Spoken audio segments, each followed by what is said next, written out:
So, hey guys, I told you I would be reviewing Batgirl after I read it in my latest review of Batman Detective Comics issue 1. So I just finished reading Batgirl issue 1, and I have to say, it's pretty good, I have to say it's not as good as Justice League issue 1 or Batman Detective Comics issue 1, but I gotta say Batgirl was pretty good.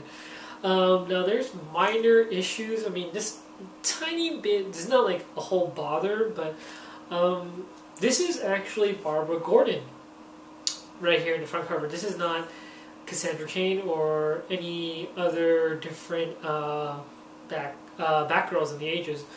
So this is the original Batgirl, Barbara Gordon. Now, what issue I have to tell you about is this Barbara Gordon is just not like she just started becoming Batgirl. It's when she finally recovered from her paralyzation of her legs, her she got shot by the Joker and then it hit her spine, and she was paralyzed from the waist down, and she couldn't walk. So basically, she was in a wheelchair, and she was Oracle for the last 3 years, and finally she can walk again somehow, and she became Batgirl again. Now, needless to say, I'll talk more about that later. So Batgirl, it starts off with basically there's these thugs, and they're threatening this husband and wife in their bedroom, and Batgirl is just swinging along, and it's really nice. I have to say the art's really nice. It captures Batgirl as she's swinging, and every character so far, or from the new 52 issues I've been reading, they've been having like a whole full page spread out of themselves just swinging, or just their whole body layout. And it's really good. I like the art, and basically she's swinging around, and these thugs, or these, hooligans, or whatever you want to call them, are still threatening this wife and husband, and Batgirl comes along and, of course, kicks all their asses, saves the day, and she heads on home. Wakes up the next morning and realizing she fell asleep the whole entire day, because basically she's Batgirl. She was out all night, and of course she knocked out, and she comes out and she basically has a nightmare before she wakes up about the Joker shooting her, and she's reminiscing about what has happened to her when the Joker had shot her. She's been paralyzed, and she can't believe she can walk again, and she finally met her father in the dining room or the kitchen. He's surprised and happy that she's able to walk still, or she's able to walk again, and it leads off to her moving out of the house. And she talks with her roommate, and her roommate basically sees this wheelchair lift out of her van, and she's talking about it. She doesn't know that Barbara basically was the one in the wheelchair, and she says that it must be horrible to be stuck in a wheelchair. Who would want to be confined? It's like a prison. You're just sitting in a chair all day. It's just boring, and it doesn't really spark a comfortable conversation with Barbara. She's discomforted by it, because since she was the one who was in a wheelchair all this time. And then basically she goes back and she realizes this guy who's appearing in the comics, this villain, his name's called Mirror, and he's in a hospital, and he has a list of people he's going to kill. And he's going to kill this guy who is one of the thugs that Barbara Gordon just took down, and he's in the hospital, and he's going to kill him. Mirror's going to kill him.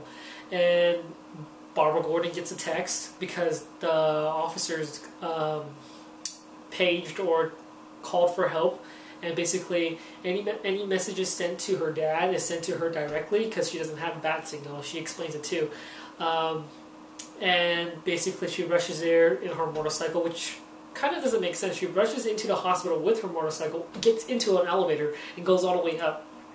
And as she confronts this villain, he points a gun at her, and she automatically freezes because she notices where the gun's pointing at, right near her stomach, and where she got shot by the Joker, where she could be paralyzed again if he pulled the trigger.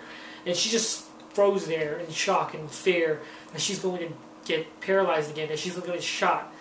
And basically Mirror kills the thug, and as the thug falls out the window, one of the police officers points the gun at Barbara, and basically said some horrible things, saying that she let him die, that she was a murderer. And it's sad because you don't know what happened to Barbara. She was stuck in a wheelchair. She's afraid she's going to get paralyzed again. That's one of her biggest fears right now, is getting paralyzed. And it's really sad, I have to say.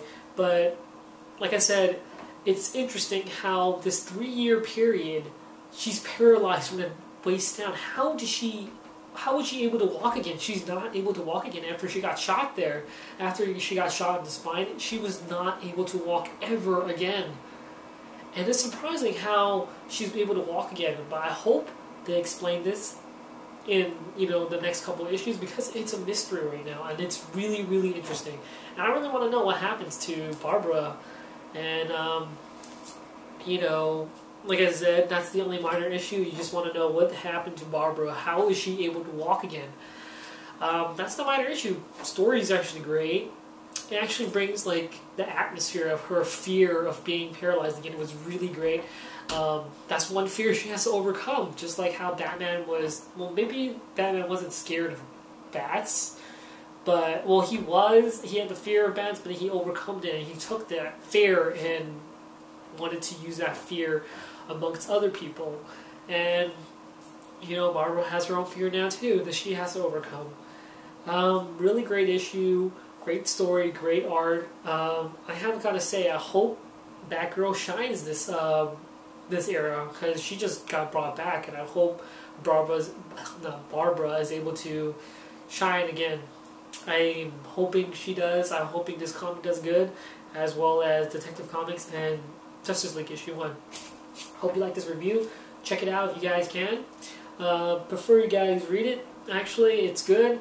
Just maybe that minor issue, but that's it. But I hope you guys enjoy it, and I'll talk to you guys next time. Okay? See ya.